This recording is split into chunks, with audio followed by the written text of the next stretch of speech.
Hello, BookTube. I thought I'd have a change of pace again today, and instead of talking to you about books for a bit, I would talk to you about another aspect of my reading life. In addition to reading books of all kinds all the time, I also like to read book reviews, and I read them everywhere. Not only the book review sections of every major magazine, but also the journals that are specifically devoted to that: the New York Times, the New York Review of Books, the London Review of Books, Publishers Weekly, and especially my Bible, the London Times Literary Supplement, the TLS, which employs some of the best writers in the field. And that fact has only improved since they have started employing my Open Letters colleague, Professor Rowan Mason. She'll spruce up the joint in no time at all. But it's not only that, it's also that they tend to review the kinds of books that I read. They're 80% scholarly. They're not chasing after the latest bestseller or whatnot. And that appeals. I can lose myself in an issue of the TLS very easily.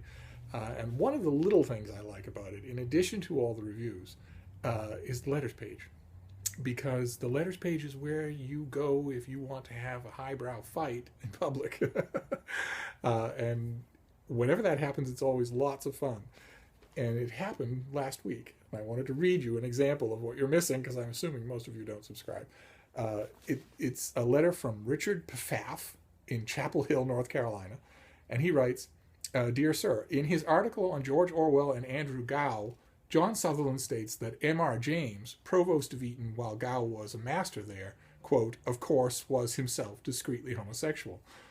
I, as the author of the largest biography of James, and also the Oxford Dictionary of National Biography article on him, should like Professor Sutherland to make plain his evidence for that statement, and especially for that airy of course. Now, John Sutherland cannot let that go. That is the world's foremost authority on the person he was writing about, calling him wrong. And in the letters page of the TLS, that is, he will certainly respond. And this could be a long Donnybrook. Sometimes they go on for half a year. I'll have a ringside seat. So I wanted to share that, even though it's a trivial little thing. And I'll get back to book chatter in due course. Thanks very much.